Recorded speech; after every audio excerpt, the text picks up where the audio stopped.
This is my desk. I've talked about it a lot since I started this YouTube channel. In my recent setup tour, I showed how I've gradually built my workspace over time through lots of small improvements. After posting that video, I had a random thought.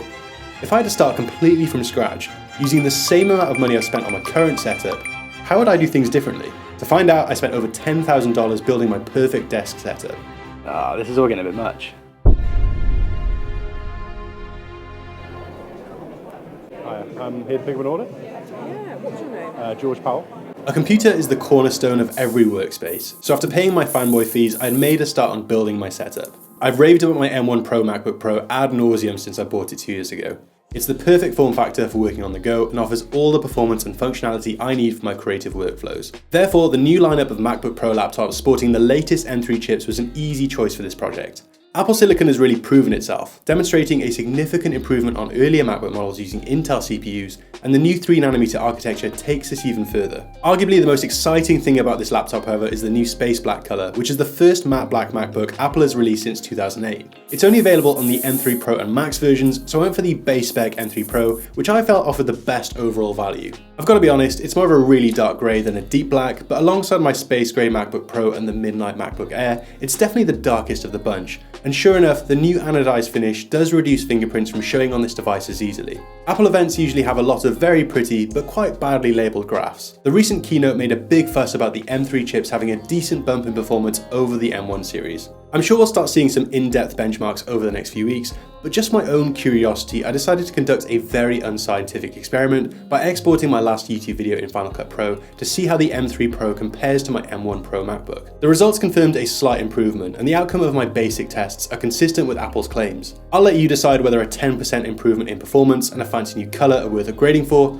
but now that I had a base for my setup, I could start thinking about the furniture I wanted to use. It quickly became clear which parts of my current setup I value more than others, and made a big difference how I allocated budget as a result. For example, I had little motivation to get another standing desk. They're nice to have, sure, but I'd much rather spend the money on a really nice desk with a more traditional design than a cheap and flimsy motorized option.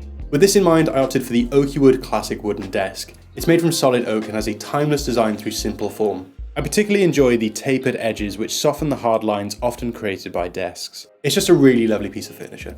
Cable management is quite limited on this desk, so you'll need to buy some of the essentials like Velcro tape and cable ties if you want to achieve that clean and minimal look. At this point, I'd already spent about half my budget, so it's time to start finding ways to make it stretch. We're looking for an ergonomic desk chair. I considered some of the more premium options from Herman Miller and Steelcase, but quickly decided these cost way more than I'd like to spend, so I started looking online for some more affordable alternatives. I eventually came across this chair from Sihu which seemed to fit the bill. I liked the design and the reviews looked promising, so I decided to give it a go. The average person spends 6.4 hours per day sitting down. That's 2,336 hours a year, so a comfortable and supportive chair is definitely a worthwhile investment. Assembling the chair was pretty straightforward. I'd say it took me about 45 minutes in total. The Doro C300 has dynamically self-adaptive lumbar and back support, which moves with you to provide support where needed. I've been using this chair for the last few weeks and haven't felt any fatigue or soreness while using it, even during really long editing days. The materials used for the mesh back and neck rest are high quality and breathable, and I can't fault the amount of adjustability. Everything can be adapted to fit your body, including the entire back section, which lifts into position. It is worth mentioning, however, that the seat is a bit narrow, so if you've got bigger legs like me, you might find your outer thigh digging into the side sometimes. But aside from that, great chair. Happy to recommend this one. Now that I had established a base for my setup, I can loop back to the tech side of things. After a lot of deliberation, I decided to pull the trigger on the Apple Studio display. I have a 32-inch LG monitor on my main setup, which is a great option for a lot of people, but recently I found myself wanting more color accuracy and brightness, and I default to using the 14-inch screen on my MacBook, which sort of defeats the purpose of having a monitor in the first place. I went for the standard glossy finish with the height adjustable stand, as this was my preference when checking out the different options in person. I also think this specification looks best, but obviously that's a bit subjective. The build quality on this monitor is insane. It's not until you physically have one in front of you that you can appreciate the amount of engineering that's gone into this device. That's not to say it's perfect. The bezels are pretty massive by 2023 standards, and while Apple would argue the limited amount of input is part of their intentional design, I would just describe it as mostly frustrating. However, in many ways the Studio display is an ideal solution for my needs. The built-in speakers are good enough to forego a pair of desktop monitors, and having an integrated webcam means I can take video calls with zero hassle. 27 inches is obviously a fair bit smaller than my LG monitor, but sacrificing some screen size means I get to enjoy the incredible 5K resolution of the studio display, almost doubling my pixel density while also benefiting from the superior color reproduction and 600 nits of brightness in SDR. It's not quite on par with the MacBook's mini LED display, and I also think for what you're paying, ProMotion should have been included, but whether it's worth the price really comes down to your individual needs. To address the studio display's lack of ports, I decided to add this 12-in-1 docking station from Ugreen. I know a lot of people like to use their studio display with the CalDigit TS4, which is pretty much the king of Thunderbolt stations, but one of my biggest gripes in tech are oversized power bricks.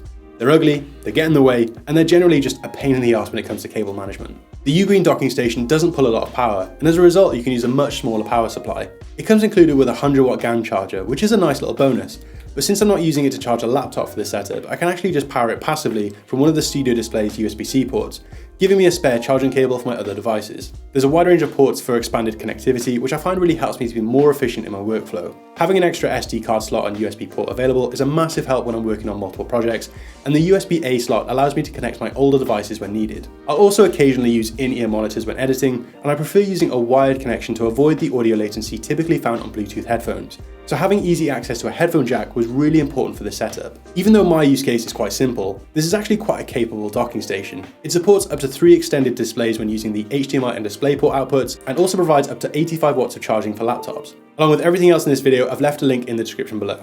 For my keyboard, I've gone for the Keychron Q1 Pro. Some people think the mechanical keyboards are overpriced, but given it's the thing you actually physically interact with the most on a desk, I think it's one of the most important purchases you can make regarding your computer peripherals. The Q1 Pro is probably one of the best wireless options for Mac users, offering all the features found on the ever popular 75% layout Q1, with the inclusion of Bluetooth 5.1 and a 4000 mAh battery for a completely wireless experience. I appreciate that everyone has a different typing style, and the raised typing height isn't for everyone, but personally I really enjoy the nuanced experience that mechanical keyboards offer. Typing on these boards feels really satisfying in a way that you can't really achieve on a keyboard that uses rubber domes. I've made some basic modifications and also switched out these stock switches for a heavier actuation on each key press, which better suits my typing preference. Personalization is also a big part of the mechanical keyboard experience, so I've also switched the keycaps to a set of Modo Light which matches the rest of this setup really nicely. Overall, I'm really happy with this board, and even though it's a lot of money, a nice keyboard is something I really value in a setup, so I was happy to allocate a part of the budget to accommodate for this. Regular viewers won't be surprised to see the MX Master 3S making another appearance in this video. This is a wireless mouse specifically focused on productivity, customization, and comfort. I've really enjoyed the improved ergonomics compared to the Magic Mouse I'd been using previously, as well as the extra functionality that it offers through the additional buttons. The side buttons in particular have been really useful for navigating forward and backwards through pages in Chrome, and there's also a button built into the thumb rest which allows you to use all the regular Mac gestures like swiping between windows and launching mission control like you'd be able to do on the Magic Mouse. What's more, Logitech allows you to customize pretty much every button and gesture through their Logi Options software, so I've made some minor changes so that I can more easily navigate menus and improve general efficiency in my workflows. I've seen some people complain that the white version can get discolored quite easily. Mine seems to be doing fine, but if you're someone who doesn't wash their hands regularly, then you can also get this mouse in black.